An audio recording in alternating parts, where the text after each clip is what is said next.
Tayo na, panaginipan ko to. Si Lola. Dinala daw po ito ng ospital, natumba sa danaw. Ha? Totoo po? Totoo po? Inaabot dun sa nagkukuha ng ano? Kuha ng tubig, naliligo. Saan lugar po? Doon sa labasan doon. Palayo yun. Doon sa, Kaya nga, di ba? dulo sa pathway niya, may balon dyan. Doon. Oo. Doon siya naliligo. Inaabot siya. Kinuha siya ng ano, ng kuhan. So, totoo pala. Totoo yung panaginip ko na natumba daw siya sa danawan tapos dinala sa ospital. Dinala po talaga sa ospital yan.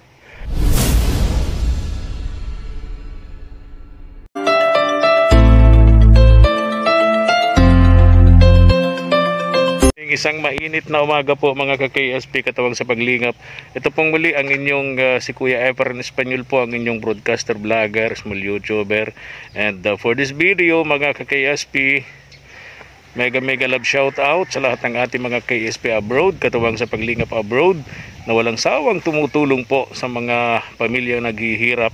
Tulad po nitong pupuntahan po namin ngayon ni Reyna ngayong pong umaga, si Lola Rosario, and yung isang lola na may sakit na breast cancer, may taning na po ang buhay. Kung naalala niyo pa po siya, pinabahayan po natin kasi yung bahay niya nakadapa sa lupa, walang haligi.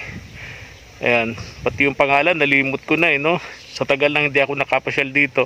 May mga message lang po kasi sa akin, kaya pupuntahan po namin. Ito kasing lugar na to mahirap puntahan, lalo kapag maulan, nabaha yung danawan, nagsasalubong yung tubig. Tapos napakakapal ng putik, napakahirap puntahan. So ngayong umaga, dahil maganda po ang panahon, mainit, maganda po yung daan, bibisitahin ko ito. Kasama natin si Reyna. Hello Reyna, good morning. Good morning mga KSP. Hello sa mga OFWs natin dyan. Ayun. Na tumutulong sa kalingap. Thank you. Yes. Tara, go. Puntahan natin. Tagal-tagal tayong di nakapunta rito sa dalawang lola na to. Nagme-message sa akin, kailangan na daw po ng tulong ni Lola Rosario kasi laging nagkakasakit na itong si Lola. Yung apo nito, si Camille, tsaka yung anak nito, apo baling ni Lola Rosario, napabinyagan na po natin ito. Paayos din naman natin yung bahay, pero ngayon siyempre sigurado ako sira-sira na. Tutuloy na rin natin yung bahay ng isang lola na may taning ang buhay na pinabahayan po natin mga KSP. Mustahin po natin, update namin kayo dito sa kalagayan po nitong dalawang lola na tinutulungan po natin. Ganda ng danawan, malawak.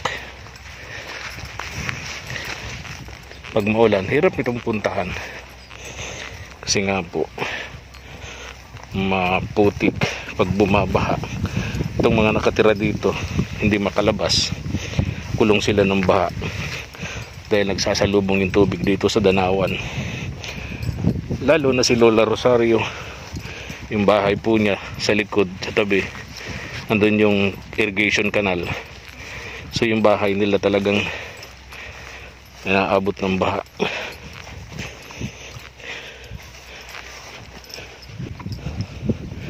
Tatanaw ko na yung bahay ni Lola Rosario, yun yung kulay pink ang dingding. Dito naman yung papunta kina yung sa lolang isa na dadalawin po natin. Ito sa kaliwa, ayun si Lola Rosario.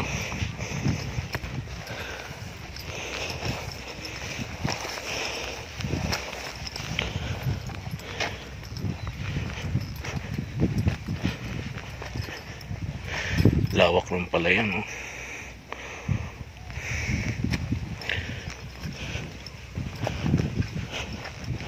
Sana nandyan si Camille kasi Taburnok para makumusta rin natin. Lola Rosario kasi bibihira daw itong stereo ito kasi madalas ito doon kinukuha ng isang anak niya. Hindi natin alam kung saan yun kasi lagi nga daw may sakit itong si Lola Rosario. Ayan, ito tayo. Yun, tanaw na natin yung kulay pink na bahay.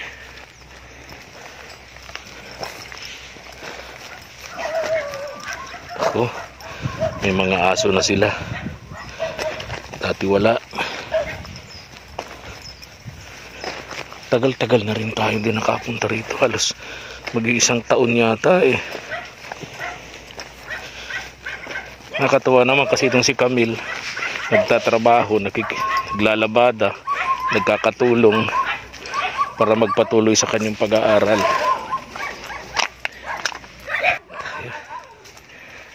Ay, good morning. Gandang umaga sa inyo. Dami yung aso. Hindi yan, okay lang. Ito dito nagbabaha dati dito. Wala yata yung... Good morning. Kumusta kayo? Ay. Ito, ingat ka dito Rina oh. Mahulog ka. Hello. Tanungin natin ito. Good morning. Pangalan mo? Christine po. Christine. Ano mo si Camille? Kapatid po. Ah, kapatid mo si Camille. Asan na si Camille? Nag-aaral po. Tapos paghapon nagtatrabaho. Oh, ang galing naman ha. Nag-eskwela siya high school, di ba? Anong... Grade 11 po. Ha? Grade 11 si Camille. Pagkahapon... Nagpapasok po sa barbecuehan. Saan?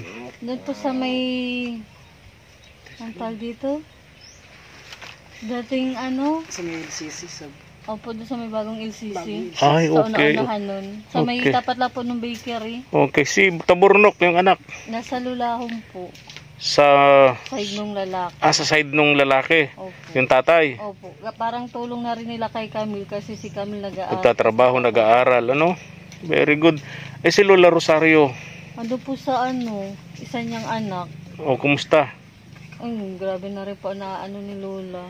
Oo, may nag-message nga sa akin, kamag-anak niyo yata yun ah. Ako po iyon. Ay, ikaw ba yun? Oo na, kawawa nga daw si Lola Rosario.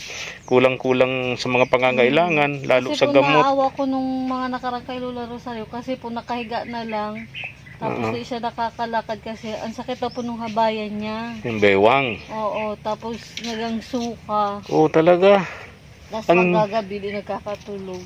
Ang hirap kasi sa kanya rito sa lugar na ito, no? Napakalayo nito. Nilalakad niya hanggang doon sa labasan na yun. Kaya tama na nandun siya sa lugar na yun at sinasabi mo na nandun sa Sa tabi lang po yung kalsada. tabi ng kalsada. Anak niya yun. Opo, anak niya. Okay. So wala nang nakatira dito sa bahay na to? Hindi po, nauwi din po yun. Umuwi din. Okay, okay. Hindi na pala madalas dito si Lola Rosario. Salamat, Christine ha. Puntahan namin si Lola Rosario doon sa anak niya. Madali lang naman hanapin yun, di ba? Dapat na po yung Serena. Doon sa Bagasbas, ano? Para makita namin ang kalagayan ni Lola Rosario. For the meantime, didiretso kami dito sa isang tinutulungan namin, yung may breast cancer na Lola. Si Lola Lourdes, no? Opo. At tagal-tagal na rin kami tinakapunta dyan, ha? Puntahan namin muna, ano? Sige. Then mamaya punta kami doon kay Lola Rosario naman, ano? Tingnan namin ang kalagayan. Maraming salamat sa inyo, ha? Sige po. Ingat kayo lagi. Kawawa naman pala si Lola Rosario. Yan lang po. Yan lang to. Hahanapin namin si Lola Rosario doon sa sinasabing anak nito na kumukuha daw kay Lola Rosario kapag lumalala ang sakit. Tanda na rin kasi si Lola Rosario, mag-80 na yata yun eh. Ito naman si Lola Lourdes, ganun din. Ito naman ay cancer patient. Dito ako kinakabahan pag pumupunta kami kasi masukal yung daan. Mainit yung panahon, baka mamaya may kobrang nagbibilad sa daan, maapakan, huwag naman sana, pakadelikado.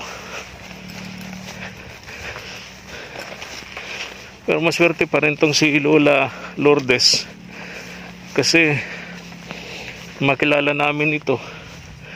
Ang taning sa kanyang buhay, 5 buwan na lang. Napagawa natin yung bahay sa tulong ng mga KSP natin, katuwang sa paglingap. Dati yung bahay niya bubong lang na nakadapa sa lupa.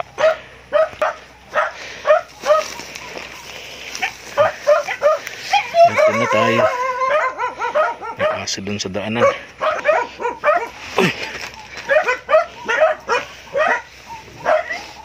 Tao po, padaan po. Lipas po. Ako. Galit yung aso. Hirap ng daan dito, Reyna. Dito tayo.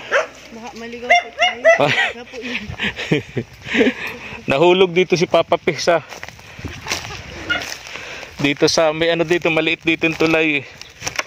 Nahulog si Papa P nung panahon na madalas pa kami rito. Pinagagawa namin ang bahay nito ni Lola Lourdes.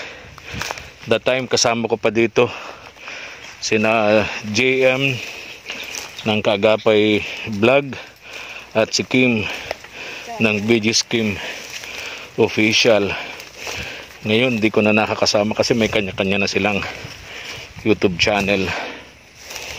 Si Kim yung kanyang BG's Kim. Dati yung aking channel dito yung nasa 50,000 subscribers na nawala. Hindi na namin na-recover. Tapos Kung hindi dito maulan, ay kung maulan to, nakakapunta dito. ay hirap dito makapunta pag maulan.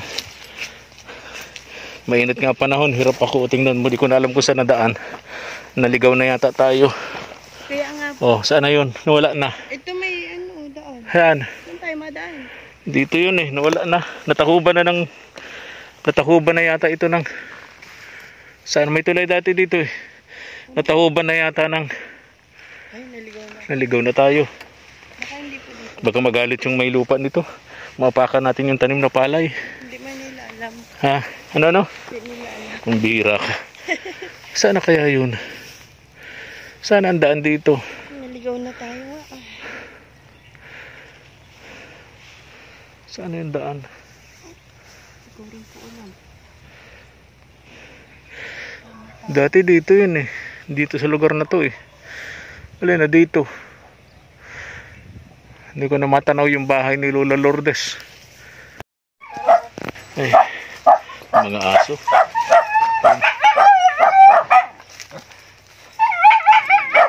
Oh, daan lang kami. Hindi ako kumakain ng aso. Marami akong alagang aso.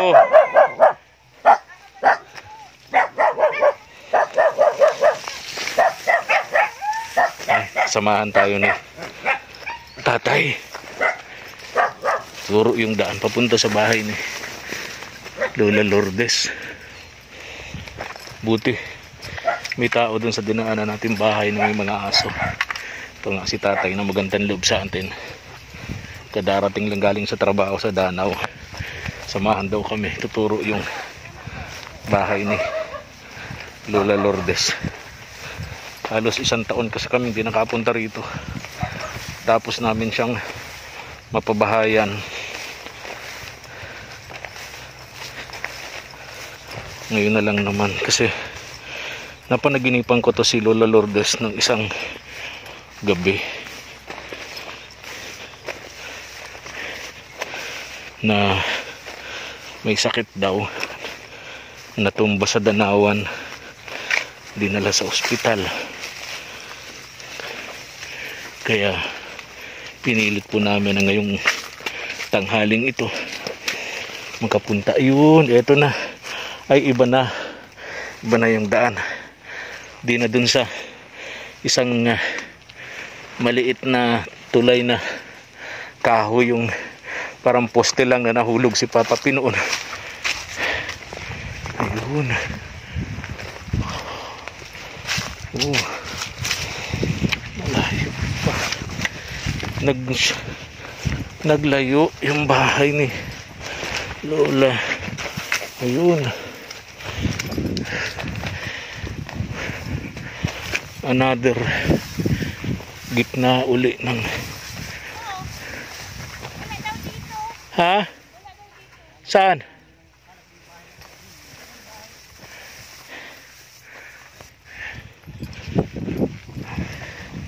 Dito ulit kami sa malawak na palayan.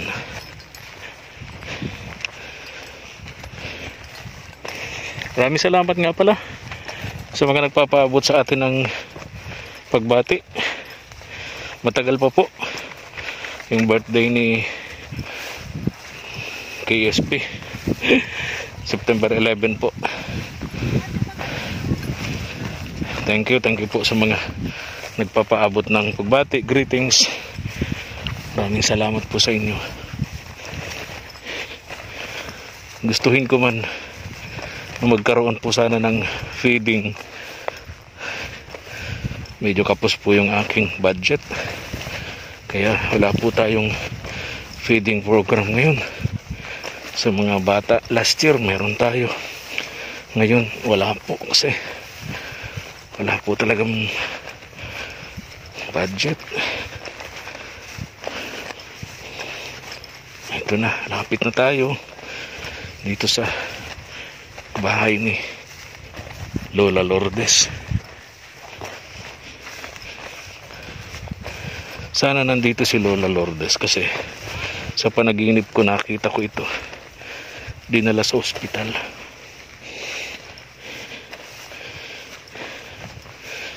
Natumba raw ito. Ang layo kasi nitong lugar na to ni Lola Lourdes. Ako nga hirap na hirap eh. Di lalo na sa kanya, may edad na tapos may sakit pa siya. Pasyente siya ng nagpapagamot siya sa sakit niyang breast cancer. May tanay ng buhay nito ni Lola. Ang hirap nito. Tataas na ang damo. Oh, ay madumi na yung bahay ni Lola. Oy, maalaga yun sa bahay si Lola Lourdes. Yung mga tanim nito, alaga nito. Pero ngayon, madamo yung mga tanim ni Lola. Ay, salamat po tayo, sinamahan nyo kami. Ang hirap na ng daan dito sa bahay ni Lola Lourdes, no?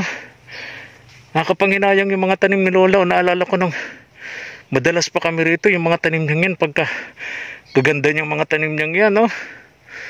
Alaga niyang mga tanim niyang bulaklak. Pero ngayon, halos wala nag-aalaga tayo, no? Wala. Ano niyo po si Lola Lourdes?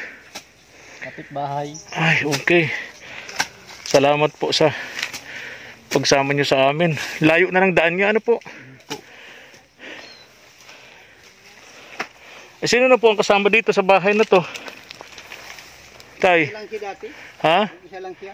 O nung hindi po kami pumunta rito, nung patapos yung bahay, andito po yung anak niya, may asawa, may anak. Ay, ando na sa sa Pandan. Ay, iniwan siya rito? Iniwan siya rito kasi nag-aaral na yan. Yung mga bata, mga apo niya. Apo niya. Okay. So mag-isa na lang pala dito si Lola Lourdes. Yung mga halaman niya o yung mga alagang-alaga niya yan, naalala ko. Ngayon wala na. Puro na damo. Puro na damo. Oh, parang dito pa natutulog si Lola Lourdes po, tay. Pagka nauwi siya, Ano po, pasok.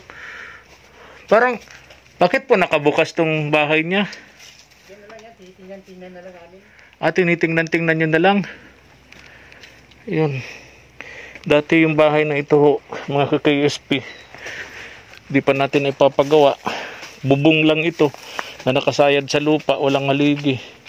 Sa tulong po ng ating mga KSP Katawang sa Paglingap abroad, na ipagawa po natin itong bahay ito ni Lola Lourdes. Daming tanim niya, oh. Sayang. Napakasipag nito ni Lola Lourdes. Kahit may sakit ito. Tanim ito ng tanim. Rina, ano ngang halaman to? Ano ngang prutas to? Berba po. Ha? Berba. Berba. Yung nagdidilaw ang bunga pag hinog na, no? Opo. Oo. Naalala ko ng elementary ko. Paborito ko din yan, eh. May isa pang tawag niyan dito sa atin. Ano? Kiskoy. Ano yun? Kiskoy. Kiskoy? Uh-uh. Kiskoy. Ewan ko. Mga sa taga-Tagisa, Kiskoy. Tawag. Ganun ba yun? Nung bata pa kami. Sayang yung mga halaman niya, no? Opo. Nung madalas akong pumunta pa rito, Rina, napakaganda nito. Mga halaman na ito ni Lola Rosario. Alagang-alaga niya yan. Ngayon, wala na. Sana yung kausap natin. Doon na po yun. Ayun. Grabe, oh. Wala na. Puro na. Noon, makita mo niya, napakalinis nito. Rina, kahit may sakit siya. Alagang-alaga niya yan. Malinis na malinis itong bakuran nito ni Lola Lourdes. Tayo na, panaginipan ko to. Si Lola. Dinala daw po ito ng ospital, natumba sa Danau. Ha? Totoo po? Totoo po? Inaabot dun sa nagkukuha ng ano, kuha ng tubig, naliligo. Saan lugar po? Doon sa labasan doon. Palayo yun. Doon sa, Kaya nga, di ba? dulo sa pathway niya may balon dyan. Doon. Oo. Doon siya naliligo. Inaabot siya. Kinuha siya ng ano, ng kuhan. So, totoo pala. Totoo yung panaginip ko na natumba daw siya sa Danawan tapos dinala sa ospital. Dinala po talaga sa ospital yan. Ay, nasa ospital pa rin po ngayon, tay? Ay, wala na po. Nakalabas na? Palabas na. Oo. Doon siya sa yung anak-anakan niya. Yung kasama niya dito dati? Kasama niya dito. Yung may asawa at anak din? Nandun na siya nakatira ngayon? O na, uwi-uwi lang po. Nakakaya pa niya maglakad ng layo nito? Kaya pa niya? Nakakaya niya pa man. Nakakaya pa niya, ano? Ay, gusto niya yung maglakad-lakad. Oo nga, pero ayun, nung huling punta namin sa kanya, mahigit na kami 1 taon din nakakapasyal dito, day. Ang taning sa buhay niya, halos 3 buwan, 5. Pero nalampasan niya, ano, mahigit ng 1 taon, ano? Mahigit ng 1 taon, yung taning niya. Inaabot pa ng 2 taon siguro. Kaya nga, ano? Pero hindi talaga gumagaling, ano? Nag-iinom lang po siyang bulong. Gamot, giinom lang ng gamot. At least may pang-inom siya ng gamot, yung maintenance niya. Ang mamahal po nun, naalala ko yung minsan idadala namin sa doktor, mahal po nung gamot niya. Breast cancer yun. Kaya nga po, breast cancer. O di pa ano po. Maraming salamat po sa pagsama niyo sa amin. Paano yung paa niyo? Nga buti.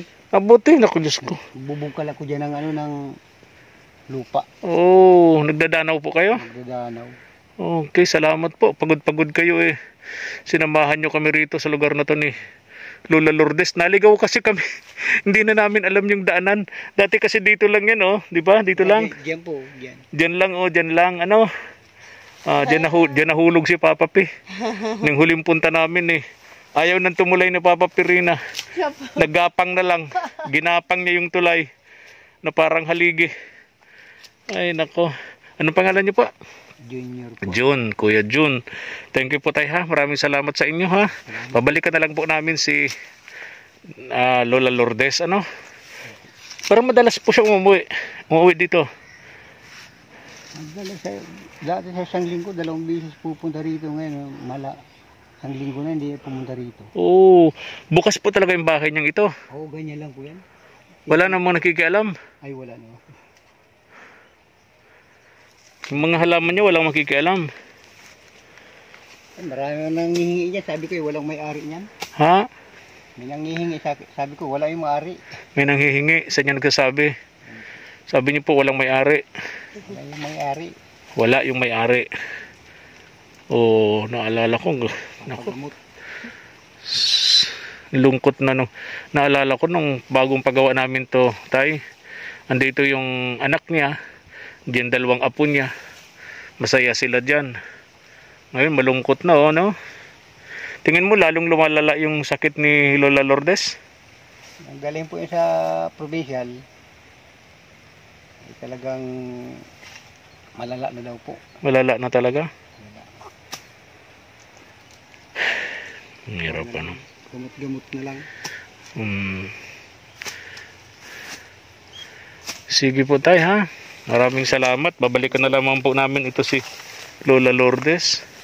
Totoo pala yung panaginip po sa kanya. Natumba daw ito naglalakad sa Danawan and sinugod sa ospital.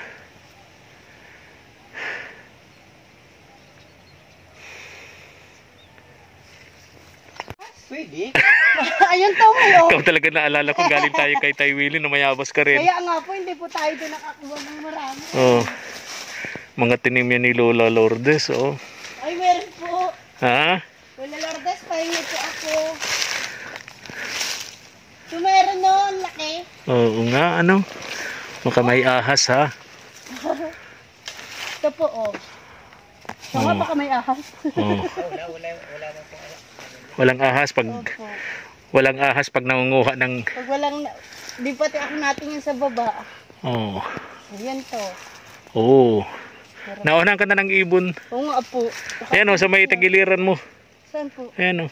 Ito po. Oh. Maliit man po. Ay. Naunahan po ako dyan ng langgam. Ganun. Lagi Ayun, na lang oh, po yan, ako oh, yan, oh. nauunahan. Hindi ko na yan ito makakagat. Bakit? Matigas na po yan. Oh, yun oh. Yellow yun. Yeah, yellow. Ano baga? Ay, ang sarap. Ayun. Yung pa oh. Ayun sa ilalim. Yun. Masuot talaga ako. Alam mo ba? Sino po? Alam mo ba, Reyna, Po? ang isang bayabas katumbas ng 16 na kalamansi. Siya po, Pagdating sa- naman po talaga ng Pagdating, ano yun. Ay, Pagdating sa, ito po. oo. Hindi pa ano? Hindi pa po. Okay na yan. Malalaki. Okay na yan. Tirahan mo naman si Lola Lourdes pagdating. Sino pa? Salamat po. Daming tanim talaga dito ni Lola Lourdes. Alala ko si Kim nun eh. Napunta kami rito eh. Gustong gusto nung humingi ng mga pantanim na bulaklak eh. Oo, kasi gaganda ng mga orchids niya eh. Opo, magaganda po. Kaya sayang na una. Kung bibenta nga po dyan, mahal din po. Oo, na ng ano, ng dumi, damo ano. Oh, tara na. Tanghali na. Salamat po.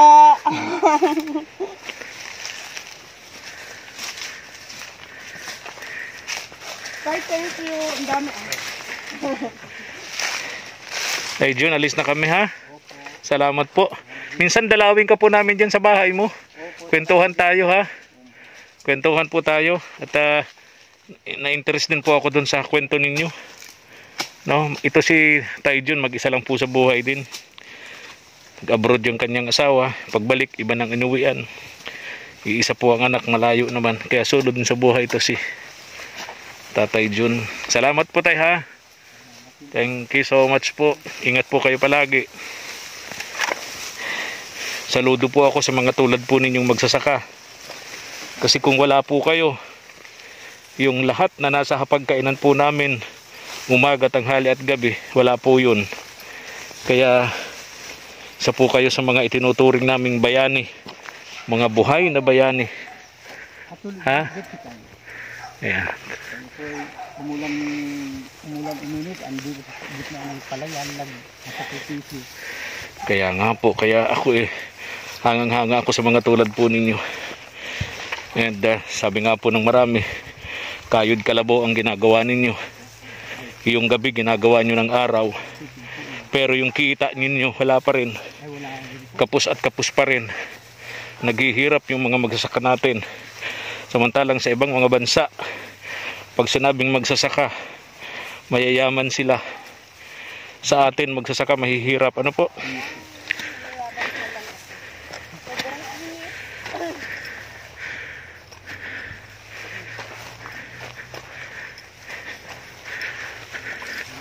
Lawak. Kaya ang hirap maglakad pag ganitong Alas 12 na. Napakainit. Wala kang masilungan. Buhay ng magsasaka. Bibilid sila sa araw, maghapon. Sa kakarampot nilang kinikita.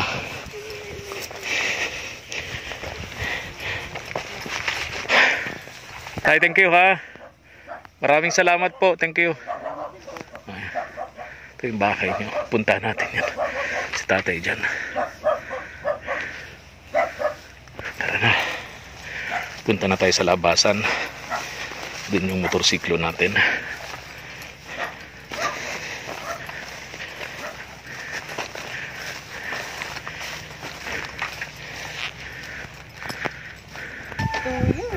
Ay, tara na. Panghalian na ako. Sigurado pagod ka. Yung guto mo, diyan mo na naibunton sa bayabas. Nakatatlo na ako. Tara na. Uwi na po tayo. Oo, go, go, go. Let's go po.